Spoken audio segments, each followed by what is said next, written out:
कुछ दिन पहले ही हमने आपको एक रिपोर्ट दिखाई थी कि बीजेपी के फायर ब्रांड नेता गिरिराज सिंह के ऑफिस में अचानक इस देश के मुसलमानों के मसीहा कहने वाले ओवैसी घुस जाते हैं और उनके कार्यालय में जाके टीका टोपी के बीच में खूब ठहाके लगाए जाते हैं। एक वीडियो कुछ दिनों पहले और वायरल हो रहा था जहां पे तमाम बीजेपी नेता और ओवैसी बैठे हुए थे, जहां पे ठहाके लगाए जा रहे थे।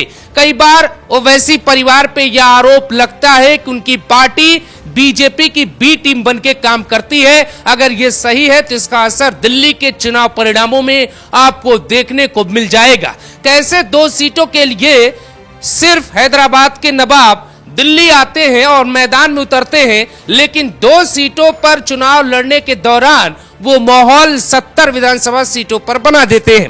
सोशल मीडिया पे उनके कुछ शुभचिंतक पूछ रहे हैं कि क्या इसके लिए नरेंद्र मोदी साहब उन्हें भारत रत्न देंगे। इसलिए पूछ रहे हैं क्योंकि भारत में भारत रत्न कई बार सियासत के तौर पे भी इस्तेमाल कर लिया जाता है। तो कहानी शुरू करते हैं दिल्ली की 2 सीटों से। एक का नाम है ओखला और दूसरे का नाम है मुस्तफाबाद। दोनों जगहों पर ओवैसी ने 2 दंगाइयों को टिकट दिया और वहां से पूरा इलेक्शन घूम गया। अमानतुल्लाह खान के खिलाफ ओवैसी को क्यों एक दंगाई को उतारना पड़ा, उसकी पूरी सेटिंग क्या हो सकती है, पहले उसी की बात करते। दबंग विधायक है, नाम है अमानतुल्लाह खान। उनके जीत का जो अंतर होता है वो इतना ज्यादा होता है कि वो एक ही चुनाव में 2 बार जीत जाते।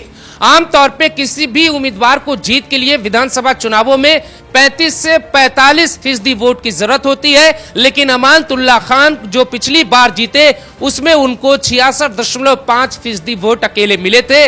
बीजेपी की बहुत करारी हार हुई। ये आंकड़े 2015 में भी अमानतुल्लाह के साथ रहे और वहां पे उनको 62.5% वोट मिले।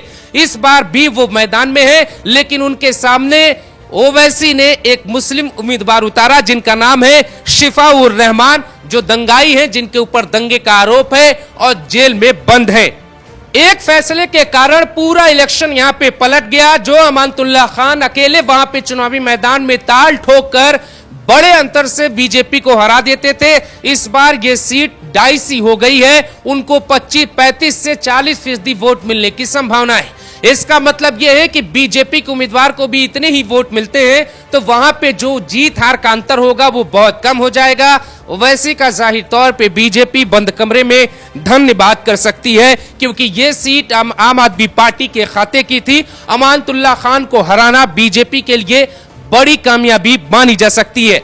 दूसरी जो सीट है दोस्तों वो है मुस्तफाबाद। यहाँ पे ताहिर हुसैन जो बहुत बड़ा आरोपी है और दंगा इसी ने करवाया था, इसी को मुख्य आरोपी कहते हैं। हालांकि ये फिर से माननीय बनने की कोशिश में लगा हुआ है। अब इसे दोबारा जेल में फिर से डाल दिया गया है, जमानत पे छोड़ा गया था। चुनाव प्रचार करने के लिए शर्त तमाम रखी थी कोर्ट ने, लेकिन ताहिर हुसैन को इस बार जो है ओवैसी ने टिकट दिया है। यही चमत्कार है जिससे इलेक्शन यहां का भी बदल जाएगा। मुस्तफाबाद में जो एग्जिट पोल आए या जो राजनीतिक पंडितों का अनुमान है उसके मुताबिक ताहिर हुसैन ये सीट हार जाएगा और ओवैसी को यहां भी हार ही मिलने वाली है।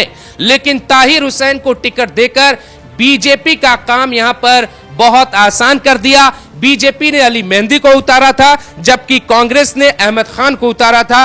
इस सीट पर बीजेपी की स्थिति बहुत बुरी नहीं रहती है, लेकिन 2015 में बीजेपी जीती, 2020 का चुनाव बीजेपी हारी। अब ताहिर हुसैन जब मैदान में आया वैसे लेकर आए, दंगाई को टिकट दिया, योगी प्रचार करने आए, ताहिर का जिक्र किया। वैसे कैसे माहौल बना देते हैं और जो लोग उनके लिए भारत रत्न की मांग कर रहे हैं कैसे वो लोग सही हैं, इस खेल को भी समझिए। वो वैसे महाराष्ट्र जाते हैं, वहां पे चुनावी मैदान में ताल ठोकते हैं, 15 मिनट के बीच पूरा चुनाव घूम जाता है। एक तरफ योगी आदित्यनाथ कहते हैं बटेंगे तो कटेंगे, दूसरी तरफ तमाम बीजेपी के नेता ओवैसी को धमकी देते हैं कि 15 मिनट वाली बात पे 15 सेकंड में जवाब देने को तैयार है।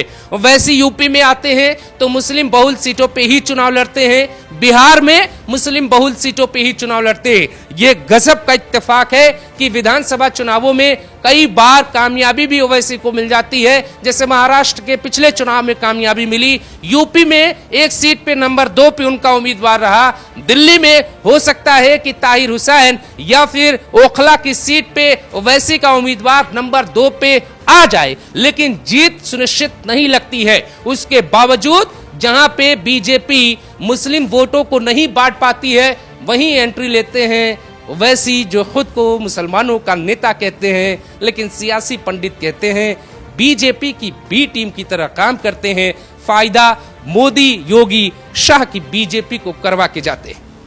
नमस्कार, मैं हूँ प्रीति शुक्ला, 7 भारत न्यूज संवाददाता। हर पल की खबर पर हमारी नजर।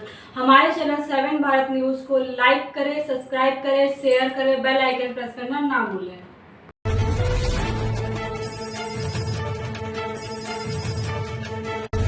हर पल की खबर पर हमारी नजर 7 भारत न्यूज के साथ।